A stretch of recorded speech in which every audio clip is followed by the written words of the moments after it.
Halo semuanya, tabe selamat minggu nelatai salam sujud karendem melempang.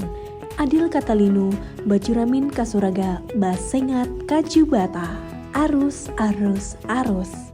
Perkenalkan, nama saya Litwina Salpia dengan NIM 2130 2070 2048. Saya adalah mahasiswi Fakultas Ilmu Sosial dan Ilmu Politik atau biasa disebut dengan FISIP, jurusan Ilmu Administrasi Negara, Universitas Palangkaraya. Pada kesempatan ini saya akan membahas tentang problematika pada pernikahan dini terkait dengan tugas komunikasi publik. Seperti apa sih problematika pada pernikahan dini? Untuk lihat lebih lanjut, yuk simak video berikut ini. Pernikahan usia dini merupakan ikatan yang dilakukan oleh pasangan yang masih tergolong dalam usia muda.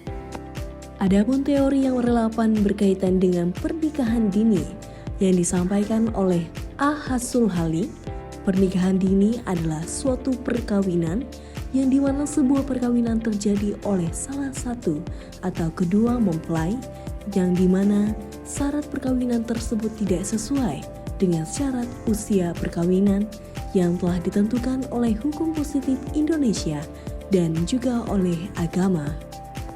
Data Survei Sosial Ekonomi Nasional atau SUSENAS 2016 menyebutkan dari setiap 1.000 orang berusia 15-19 tahun di Kabupaten Bandung Barat terdapat 41 orang yang melahirkan. Sementara data Badan Pusat Statistik 2017 menyebutkan angka pernikahan pada usia 16 tahun ke bawah di Kabupaten Bandung Barat adalah angka yang tertinggi di Provinsi Jawa Barat. Sesuai Undang-Undang Nomor 1 Tahun 1974 tentang perkawinan menyebutkan batas usia menikah bagi perempuan adalah sekurang-kurangnya 16 tahun dan 19 tahun bagi laki-laki. Adapun dampak sosial pernikahan dini, yang pertama ialah dampak terhadap suami istri. Masalah perceraian umumnya disebabkan karena belum stabilnya emosi mereka. Berdasarkan fakta yang ada diketahui bahwa hubungan interaksi dalam rumah tangga setelah menikah muda kebanyakan dengan pasangan kurang baik karena kesibukan dan sifat yang masih kekanak-kanakan. Dampak yang kedua ialah terhadap anak-anak. Ditinjau dari sisi sosial, pernikahan dini dapat mengurangi harmonisasi keluarga. Hal ini disebabkan ketidakmatangan emosi, melonjak darah muda, dan cara berpikir yang belum matang. Melihat pernikahan dini dari berbagai aspeknya memang mempunyai banyak dampak negatif. Dan yang terakhir adalah terhadap keluarga. Lebih jauh lagi, dapat dibayangkan betapa sulitnya kehidupan berumah tangga yang belum dewasa. Hal ini bila rumah tangga mereka diguncang oleh perbedaan pendapat dan kesalahpahaman dengan keluarga pasangan masing-masing ataupun orang tua. Adapun analisis isu terkait pernikahan dini, yang pertama, perlindungan terhadap anak akibat perkawinan di bawah umur di Indonesia. Indonesia merupakan negara hukum, oleh sebab itu, Indonesia telah membentuk seperangkat hukum dalam memberikan perlindungan hak yang harus diterima oleh seorang anak. Namun kasus pelanggaran hak anak seringkali terjadi di Indonesia. Salah satunya adalah anak yang melakukan perkawinan usia dini. Dari fakta yang diperoleh KPI, dapat dilihat bahwa masih adanya praktik perkawinan anak yang dilakukan secara bawah tangan. Hal tersebut terutama dikarenakan adanya penolakan dispensasi perkawinan oleh pengadilan. Situasi pandemi pada awal tahun 2022 membuat perkawinan anak menjadi isu global. Terdapat beberapa kelemahan yang dimiliki Indonesia dalam melakukan perlindungan hukum bagi anak yang menjadi korban perkawinan di bawah umur, yaitu lemahnya dasar hukum yang ada. Indonesia telah memiliki seperangkat hukum dalam memberikan perlindungan bagi anak yang menikah di bawah umur, yaitu di Undang-Undang Nomor 16 Tahun 2019 tentang perubahan atas Undang-Undang Nomor 1 Tahun 1975 tentang perkawinan, yang telah memberikan batasan usia untuk pihak yang ingin melangsungkan perkawinan. Namun dalam peraturan tersebut juga memberikan celah hukum untuk dapat dilakukan perkawinan di bawah umur dengan ketentuan syarat yang berlaku.